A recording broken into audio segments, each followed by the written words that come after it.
Well, we are talking about a very important topic here this afternoon. We're talking about recovery and showing people there is a path forward if they are dealing with things like addiction. We have brought to the studio our good friend John Brunty, who's coming here quite often from the Courage Center, also Lila Crum from the Courage Center. What we're talking about is this week.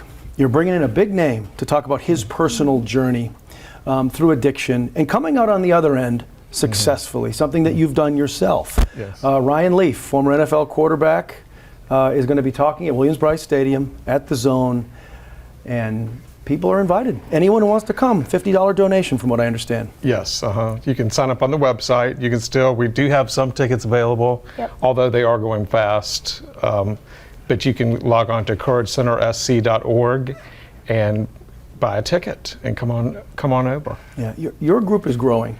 You have more offices that have opened now. Your main office is in Lexington County, but there's also an Orangeburg office now. Yes, so we started in Lexington back in 2016, opened our Richland office. That one too. Last February, and then Orangeburg was sometime in the summer, and then we're hoping to get Aiken sometime this year. So rapidly growing. I think in 2023 we had around 8 employees. Now we have over 40. Wow. So. And the work you do is so important. You know, as we're sitting here, we just got some new information I was telling you about that came in this morning from the Department of Public Health saying overdose deaths have gone down 33% from 2023 to 2024. It's good news. But in the work you do, you know that number still needs to go down so much more. Yes, zero, of course, would be great. But the efforts through organizations like ours, us, of course, and then many others have really helped with that, especially with getting Narcan out there. I think is one of the biggest things that have helped get that number down. Now, a fundraiser like this one, which this is, the day in May, with Ryan Leaf speaking, funds some pretty critical services. Can you just tell me a little bit about everything that is offered through the Courage Center to people? Yeah, so we have one-on-one services for individuals, and that includes even licensed therapists, which is really unique for us. And then we have group meetings, which is all pathways. And then we also offer family support. So that's one-on-one with a coach, and then group meetings for families. And all of it, like you said, is at no cost, which is why this event is so vital to what we do.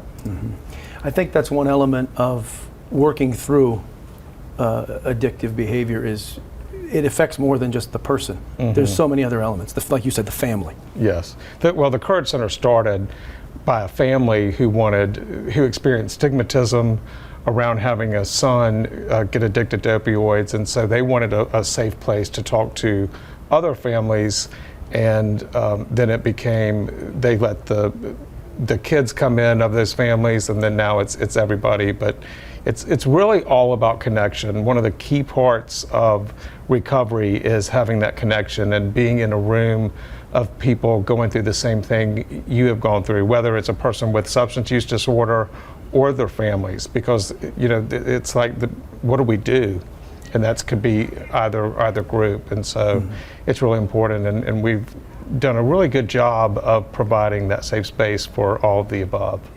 The stigma aspect that you mentioned, do you think that's starting to go away a little bit? I did. I lived in quite the bubble before I got into recovery coaching. I had my own business. I didn't care who knew, that type of thing.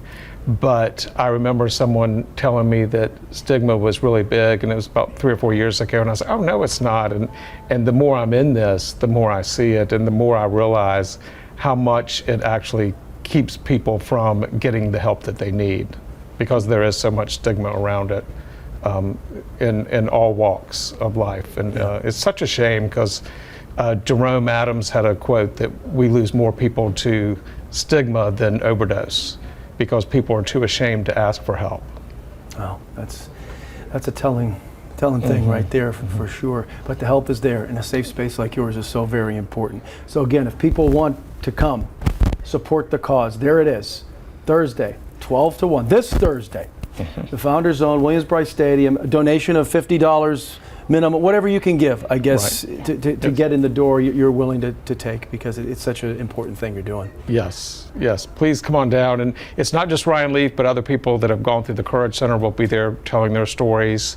And it's just a really good day. And it's a great message of hope that we do recover and we can all do it together, help each other. Hope is out there, help is out there, the Yes. Courage Center. Again, the website real quick, Lila, It's couragecentersc.org. and again, don't be afraid to reach out to them. It is there, the help is there if you need it. And can't worry about the stigma, it's all about getting better. Right, right, It's all about exactly. getting better. If you can be there, come join them for an impactful day of recovery and getting people back on the path with them and their families again onto a good place. John Brunty, thank you again as always. Lila Cromer, thank you again for visiting with us again this year as we talk you. about Day in May. Folks, feel free to join them. Thanks, Brian. You're welcome.